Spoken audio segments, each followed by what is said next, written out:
Hi viewers, నేను మీ Lakshmipriya. Welcome to my channel moms ముచ్చట్లు. ఈ రోజు ఈ వీడియోలో అయితే 9 to 12 మంత్స్ బేబీ రొటీన్ గురించి అయితే మాట్లాడబోతున్నాను. అసలు ఈ 9 to 12 మంత్స్ బేబీ రొటీన్ ఏముండాలి, ఎలా ఉండాలి, అలాగే ఎంతసేపు పడుకోవాలి బేబీస్, అలాగే ఎంతసేపు మేల్కొని ఉండాలి, ఫుడ్ గురించి, అలాగే వీళ్ళల్లో వచ్చే మైల్ స్టోన్స్ గురించి, అలాగే చేయవలసిన యాక్టివిటీస్ గురించి, బిహేవియర్ చేంజెస్ గురించి, వీటన్నిటి గురించి అయితే మాట్లాడబోతున్నాను. కాబట్టి స్కిప్ చేయకుండా చివరి వరకు అయితే చూసేసేయండి. అలాగే మీలో ఎవరైనా ఫస్ట్ టైం నా వీడియోస్ చూస్తున్నట్లయితే ప్లీజ్ సబ్స్క్రైబ్ చేసుకుని పక్కన బెల్ ఐకాన్ అయితే క్లిక్ చేసేసేయండి. ఇప్పుడైతే లేట్ చేయకుండా మనమైతే వీడియోలోకి అయితే వెళ్ళిపోదాం. ఫస్ట్ థింగ్ వచ్చేసి ఫుడ్ విషయం తీసుకుంటే మాత్రం ఈ 9 మంత్స్ ప్లస్ బేబీస్ అయితే ఎప్పుడు కూడా 3 మేజర్ మీల్స్ అలాగే 2 మైనర్ మీల్స్ అయితే ఉండాలి. ఇక మేజర్ మీల్స్ అంటే తెలిసింది బ్రేక్ఫాస్ట్, లంచ్ అలాగే డిన్నర్. ఇక 2 మైనర్ మీల్స్ వచ్చేసి స్నాక్స్ అవి పెట్టుకోవచ్చు అనమాట. సో ఇలా ఉండాలి. వీటిల్లో గుర్తుపెట్టుకోవాల్సిన విషయం ఏంటి అంటే మైనర్ మీల్స్ అంటే స్నాక్స్ ఎప్పుడూ కూడా ముందుగానే ప్రిపేర్ చేసి పెట్టుకోవాలి. ఎందుకు అంటే మదర్ మేజర్ మీల్స్ కి వంటగదిలోకి వెళ్ళి చేసినట్టుగానే ఈ స్నాక్స్ కోసం కూడా వెళ్ళకూడదు అనమాట. ఆల్రెడీ ప్రిపేర్ చేసుకొని పెట్టుకోవాలి. ఎందుకంటే మదర్ కూడా కొంచెం రెస్ట్ కావాలి కాబట్టి. సో ఇలా ఉండాలన్నమాట.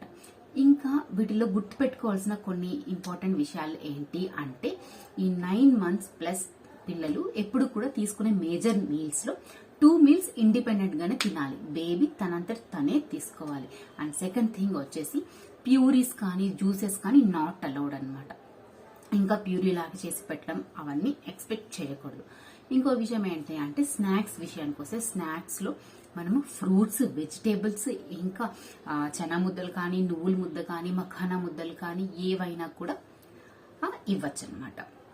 ఇకపోతే వీళ్ళ డైట్ లో కర్డ్, పెరుగు, పన్నీర్, చీజ్, బటర్ మిల్క్, ఇంకా ఎగ్, చికెన్ ఇవన్నీ కూడా ఇంక్లూడ్ చేయొచ్చు. ఇక తర్వాత విషయం టాంట్రమ్స్ విషయంకి వస్తే ఈ 9 మంత్స్ వచ్చేసిన పిల్లల్లో కొత్త కొత్త టాంట్రమ్స్ వచ్చేస్తూ ఉంటాయి. బేసిక్ గా ఏం చెప్తుంటారంటే మదర్స్ వీళ్ళు అసలు ఎంతసేపు పాలే కావాలంటున్నాడు. అది బ్రెస్ట్ మిల్క్ అవ్వచ్చు, బాటిల్ ఫీడింగ్ అన్నా అవ్వచ్చు. ఎంతసేపు పాలే కావాలంటాడు, ఫుడ్ ఏం తినట్లేదు అసలు అని చెప్పి కంప్లైంట్ చేస్తూ ఉంటారనమాట.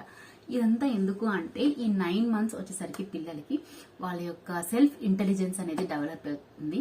వాళ్ళు అనుకుంటారు నేను ఇది చేస్తే నాకు అది వస్తుంది, సో నేను ఏడ్చానంటే నాకు పాలు వస్తుంది, నేను ఈ ఫుడ్ తినలేదంటే ఆబ్వియస్ గా నాకు నెక్స్ట్ ఆప్షన్ పాలు ఇస్తారు అని.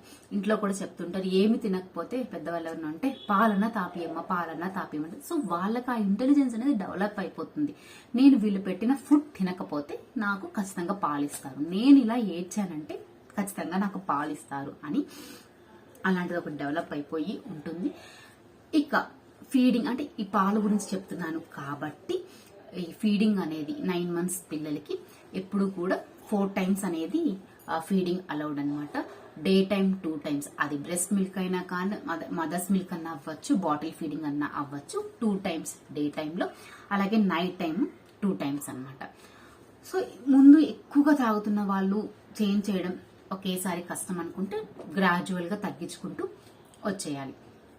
ఇక అలాగే ఫీడింగ్ షెడ్యూల్ విషయానికి వస్తే చెప్పా కదా 2 times morning and 2 times night అనమాట. ఇంకొక విషయం గుర్తుపెట్టుకోవాల్సింది ఏంటి అంటే పిల్లలు ఫుడ్ తీసుకోవడం వాళ్ళకి అవసరం అని వాళ్ళు తెలుసుకోవాలి.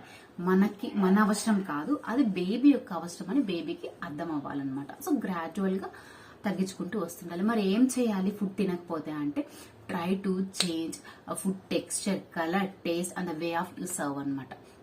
సో రుచిని బట్టి దాని యొక్క టెక్స్చర్ కానీ అలాగే ఆ కలర్ కూడా డిఫరెంట్ గా ట్రై చేస్తూ మీరు ఇచ్చే విధానం ఎప్పుడు ఒకే ప్లేట్ లో ఒకేలా కాకుండా different way of the serving తో మనం అప్రోచ్ అయితే బెటర్ గా ఉంటుంది. ఇంకా చెప్పాలంటే మీరు రైస్ కలిపారు, రైస్ చిన్న కోన్స్ లాగా, చిన్న బాల్స్ లాగా అంతా ప్లేట్ లో వేసేస్తే నెమ్మదిగా తీసుకొని తింటూ ఉంటారు అనమాట. సో ఇలా ట్రై చేస్తే ఖచ్చితంగా నెమ్మదిగా తినడం అయితే జరుగుతుంది. ఇక యాక్టివిటీస్ అయితే హోమ్ ప్లే ఐడియాస్ కావచ్చు, emotional development, physical development, mental development, అలాగే బిహేవియర్ డెవలప్మెంట్, అలాగే మైండ్ స్టోన్స్ కూడా హెల్ప్ అవి చాలా ఉంటాయి. అది మళ్ళీ ఒక పెద్ద టాపిక్ అయిపోతుంది. సో యూట్యూబ్ లోనే చాలా చాలా వీడియోస్ ఉంటాయి కాబట్టి అవి చూసి అయితే మనం వాటిని ఫాలో అయిపోవచ్చు అనమాట. ఇక యాక్టివిటీస్ విషయం గురించి వస్తే ఇంకా మనం వాటర్ ప్లే యూజ్ చేయొచ్చు, ఫోమ్ ప్లే ఆడొచ్చు, అలాగే వంటింట్లోనే తీసుకెళ్లేసి ఎర్రగడ్డలు తెల్లగడ్డలు అన్ని కలిపేసి వాటిని సపరేట్ చేయమని చెప్పి ఇవ్వడం. సో ఇలా కూడా ప్లే చేయొచ్చు అనమాట మనం. అలాగే డిఫరెంట్ చాలా యాక్టివిటీస్ ఉంటాయి, అవన్నీ అయితే మీరైతే చూసుకోండి. ఇది యాక్టివిటీస్ గురించి. ఇక స్లీపింగ్ షెడ్యూల్ గురించి అయితే ఈ 9 months దాటిన పిల్లలు డైలీ 2 to 3 hours నిద్ర అయితే అలౌడ్ అనమాట. ఇది 2 naps లా కానీ లేకపోతే 3 naps లా కానీ ఎట్లయినా తీసుకోవచ్చు. కాకపోతే 2 to 3 hours, మిగతా 10 to 12 hours మాత్రం నైటే పడుకోవాలి. అది కాదు ఎక్కువసేపు నిద్రపోతున్నారు మా బేబీస్ అంటే వాళ్ళకి ఇంకా వేరే ఆప్షన్ లేక, అంటే వాళ్ళకి వేరే ఎంటర్టైన్మెంట్ లేక ఇంకేం చేస్తామో నిద్రపోవడమే. సో బేబీని ఎప్పుడు ఎంగేజ్ చేయాలి డిఫరెంట్ యాక్టివిటీస్ లో. అలాగా so that day time sleeping duration తగ్గిపోతే ఆబ్వియస్ గా నైట్ టైం హ్యాపీగా నిద్రపోతారు అనమాట. అలాగే ఇంకా స్క్రీన్ టైం విషయానికి వస్తే ఎక్కువసేపు స్క్రీన్ టైం అలౌడ్ కాకుండా డైలీ 2 hours ఓన్లీ. టీవీ అయినా ఫోన్ అయినా ఏదైనా అది కూడా మీరు పాటించి ఒక 15 to 20 minutes ఒకసారి, ఒక ½ an hour ఒకసారి, అలాగా 2 hours మాత్రమే అలౌడ్. అంతకంటే ఎక్కువ స్క్రీన్ టైం అయితే అలౌ కాదు.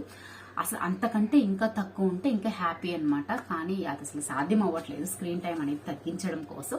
తర్వాత ఈ ఏజ్ పిల్లలకి స్పిరిచువల్ డెవలప్మెంట్ కోసం మనం ఇంట్లో యాక్చువల్ గా పూజలు ఏవో ఒకటి చేస్తూ ఉంటాం, రోజు దీపారాధన చేస్తూ ఉంటాం. సో ఈ టైంలోనే పిల్లల్ని హారతి ఇచ్చే దగ్గరికి, అలాగే గంట కొట్టడం కోసం ఇలాంటివన్నీ చేస్తే సో చాంటింగ్ కావచ్చు, మెడిటేషన్ కావచ్చు, ఏదైనా ట్రై చేయొచ్చు.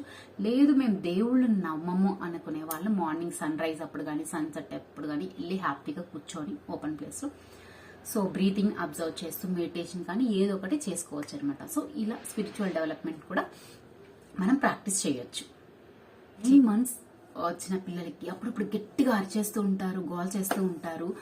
అసలు ఏమైంది వీళ్ళకి అనుకుంటుంటాం. అది అబ్సల్యూట్లీ నార్మల్ అనమాట. ఎందుకంటే వాళ్ళకి అప్పుడప్పుడే తెలుస్తుంది, నా దగ్గర నుంచి ఇంత పెద్ద సౌండ్ వస్తుంది, అరే నేను ఇలా సౌండ్ చేస్తే ఇంట్లో వాళ్ళంతా నా వైపే వచ్చేస్తున్నారు, వీళ్ళ అటెన్షన్ అంతా నా మీదకే వచ్చేస్తుంది అని చెప్పేసి సో వాళ్ళు కొత్తగా ఎక్స్ప్లోర్ చేయడం అనమాట. సో అది దాని గురించి పెద్ద ప్రాబ్లం వరి అవ్వాల్సిన అవసరం లేదు, అది నార్మల్. ఇకపోతే మైల్ స్టోన్స్ విషయానికి వస్తే ఈ పిల్లలు ఈ ఏజ్ లో ఉన్న పిల్లలు ఇండిపెండెంట్ గా ప్రాపర్ గా కూర్చోగలగాలి. అలాగే ఏదో ఒక వస్తువుని పట్టుకొని నించోవాలి, 2-3 అడుగులు ముందుకు కూడా నడవగలగాలి అనమాట. ఈ అందులో ఇప్పుడు మౌతింగ్ అనేది ఇంకా పీక్ స్టేజ్ లో ఉంటది అనమాట. ఎందుకంటే పళ్ళు వస్తా ఉంటాయి, ఎక్కువ సలైవా అంతా డ్రూయింగ్ అవుతూ ఉంటుంది కాబట్టి సో మౌతింగ్ అనేది ఇంకా ఎక్కువ ఉంటుంది. ఎక్కడ ఏది కనిపించినా తీసుకొని నోట్లో పెట్టేస్తూ ఉంటారు. సో ఏం చేయాలి తగ్గించాలంటే అస్సలు ఏం కాదు, మౌతింగ్ అనేది ఉండాలి. కాకపోతే మనం చేయగలిగిందల్లా ఒకటి వీలైనంత వరకు అన్ని వాళ్ళు తాకే వస్తువులు కింద ఫ్లోర్ అంతా నీట్ గా పెట్టుకోవడమే, అంతకంటే మనం ఏం చేయలేము.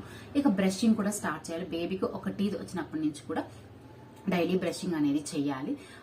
ఏదైనా క్లాత్ తీసుకొని సాఫ్ట్ క్లాత్, చిగుళ్ళు, అలాగే నాలుక, ఈ బుక్కలు ఇవన్నీ కూడా క్లీన్ గా పెట్టాలి. సో ఇదండి 9 to 12 months బేబీ ఒక రొటీన్ లో చేయవలసిన విషయాలు, మనం తీసుకోవాల్సిన జాగ్రత్తలు, ఇవన్నీ అయితే మీతో షేర్ చేసుకున్నాను. కాబట్టి మీకు నచ్చినట్లయితే వెంటనే లైక్ చేయండి, షేర్ చేయండి. ఇలాంటి మరిన్ని వీడియోస్ కోసం మా మామ్స్ ముచ్చట్లో ఛానల్ సబ్స్క్రైబ్ చేసుకుని పక్కన బెల్ ఐకాన్ అయితే క్లిక్ చేసేయండి. Thank you for watching.